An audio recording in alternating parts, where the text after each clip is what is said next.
চিন্তা করছো না, চিন্তাটা তো হবে, চিন্তা করাটা তো স্বাভাবিক রে। চিন্তা হবে না, চিন্তা হবে না বলো? তুমি নিজের, এই যে বললাম কালকে, তোমার প্রিসিয়াস টাইম গুলোকে তুমি বা তোমার, তুমি লাইফে অন্য কিছু করতে পারতে, কিন্তু অন্য কিছু করার বদলে তুমি একটা এক্সাম দেবে বলে চয়েস করেছো, এবং সেটার জন্য তুমি বছরের পর বছর ধরে প্রিপারেশন নিচ্ছ। কেউ 1 বছর নিচ্ছ, কেউ 2 বছর নিচ্ছ, কেউ 3 বছর নিচ্ছ।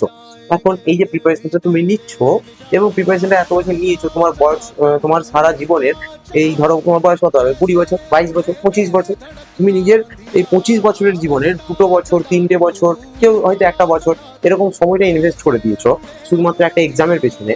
তো তোমার কি জিনিসটা নিয়ে টেনশন হওয়াটা স্বাভাবিক না? খুব স্বাভাবিক কথা।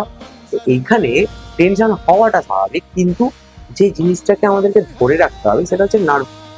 যে আমাদের নার্ভ গুলোকে আমাদেরকে কুইক হতে দিলে হবে না, বুঝতে পেরেছো? নিজের মোটিভেশনটাকে কমতে দিলে হবে না, মোটিভেশনটাকে অলওয়েজ হাই রাখতে হবে।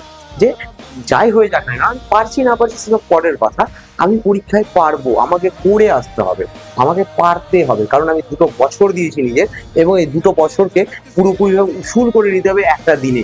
একদিন যে এক্সামটা হবে সেই এক্সামের দিনে আমাকে পুরো এই 2 বছরের যে পরিশ্রম, 2 বছরের যে কষ্ট করেছি, সেটাকে উসুল করে নিতে হবে। তো ভালো করে উসুল করতে হবে, যেন আগামী 5 বছরে আমি নিজেকে একটা খুব ভালো জায়গায় স্ট্যাবলিশ করতে পারি।